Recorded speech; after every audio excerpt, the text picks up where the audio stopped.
What's up, Zox fam? So obviously you guys can see I'm still out traveling, but I had to talk about this because there's so much that's changing.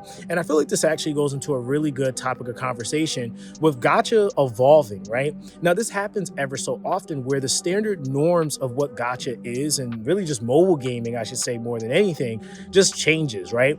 And as you can see with like Chaos Zero Nightmare, we just got those amazing rewards in our mailbox earlier today. It was like, what, 1,000 crystals and then like 10 of each mat for each character class so that we could actually invest more in our units. And then even as we've been playing, for every inconvenience, for every milestone that they've hit so far, we've gotten some sort of resource. Now the thing is that this is something that can typically happen in a lot of different games, but I feel like not only is this a extra additive to the experience we're having, but the game is actually good. Okay, that's the number one. The game is actually good. So I feel like when we're looking at the change of what mobile gaming is and really the definition of mobile gaming, or really more so with gacha, we're starting to see this crazy shift. And so I think that this is like also a really important shift, because now we have to start making better decisions and more conscious decisions on where we're putting our money. Because unfortunately, I feel like too many titles, and I mean, we can go through a ton of those games, which a lot of people, and not even so much that these games are bad, right? But if we go and we talk about games like Genshin Impact, or we're talking about the Honkai Star Rail, I don't think that fundamentally those games are bad, but I think how those games are managed, how they treat players, all of those things in a lot of cases, I mean, obviously affects our experience pretty heavily. So I really honestly feel like that's one of the things that, like, now when I'm looking at a game, I'm really trying to find that entire experience. Are the developers being receptive? Are, is the gameplay and the mechanics good? Is the visual appeal, like, personally for me, I feel like that's a little bit subjective, but I think as far as core mechanics, one thing that I've been seeing quite a bit actually is there's been people that have tried the game out and they were just like, you know what, like, this game isn't for me, but the game does seem really good. Like, it seems pretty cool.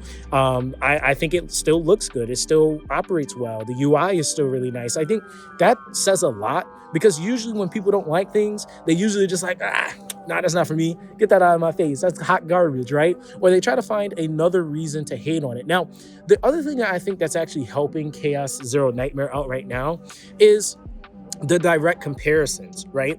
One of the things that I think really like made it hard for some people to really like Wuthering Waves when it came out, for example, and even just other games as they come out, is because they're always being referred to, Genshin Impact, the Genshin Impact killer. And I just firmly believe that you should be playing these games for your enjoyment, right? It shouldn't be about, this killer, that killer. This sounds like all passive, but it really honestly should be about your experience.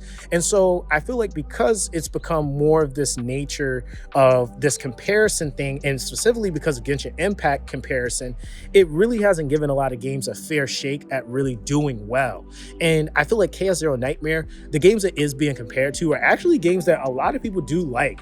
And I've even seen a lot of people saying that they feel like it's a better version, more or less, of some of the games that they like.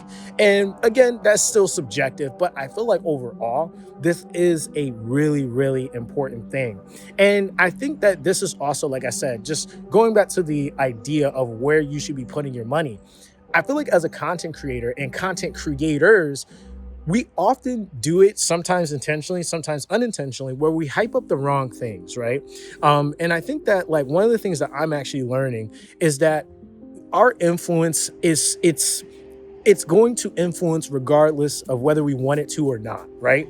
So if I get on video and I'm like, oh, I'm having a blast, whether I'm being paid or if I'm genuinely enjoying it, people are going to listen and they're going to feel like, hey, maybe I'm, if he's having a blast, I'm going to have a blast, right?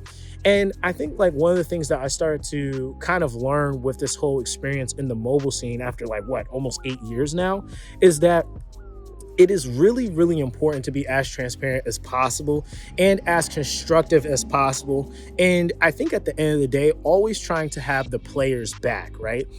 Because I feel like even like with games like Ethereal Restart, as much as I personally like the game as far as like playing PvP, really going back and forth with the competitive nature of it, it is going in a direction where I'm not really too sure what it is that they're trying to accomplish. And I even will say that in today's climate, when we're talking about having a mobile game with gacha, as much as I believe in like you don't want to change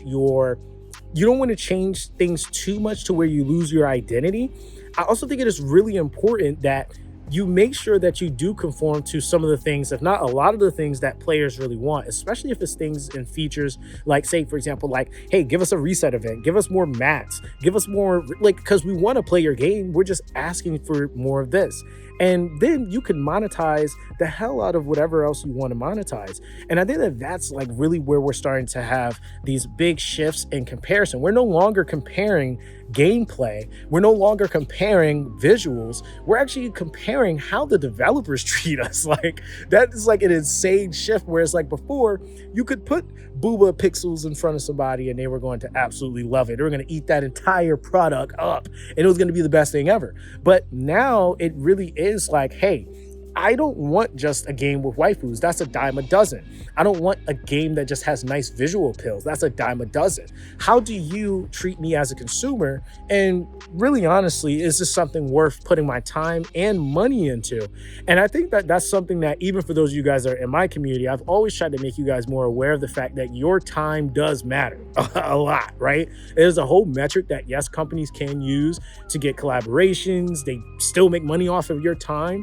So if you're not enjoying something, then there's no point in playing it. And that's one thing that I'm really seeing, like even, as we're doing different things on this channel and I'm going to have skits and a whole bunch of other stuff, I really want to make sure that all the gacha games that I'm pushing to you guys are enjoyable. And I think even with me doing like video series like this, just letting you guys know how I'm feeling in the moment. I think that that's something that's pretty normal. And some people may feel like they're by themselves when they feel certain things at certain points. And I also feel like, for me too, it doesn't have to be all drama, right? Like I think we can have these conversations and we can talk about things that are constantly changing within the space because, like I said, from when I started till now, gacha is just not even the same. And it's really an interesting period because I feel like in order for you to be a gacha game in this day and age, you can't be so much of a gacha that you just think that you're going to make it and ignore the player anymore. Like you can't come and be a Raid Shadow Legends anymore. You can't come and be a Brave Frontier or FGO or a Genshin Impact. I honestly think that there's just too many people in the niche, which now we're all like, they're not cycling necessarily a whole bunch of new people every day. It's the same ones of us. We've been around for years now. You can't just do what you want anymore.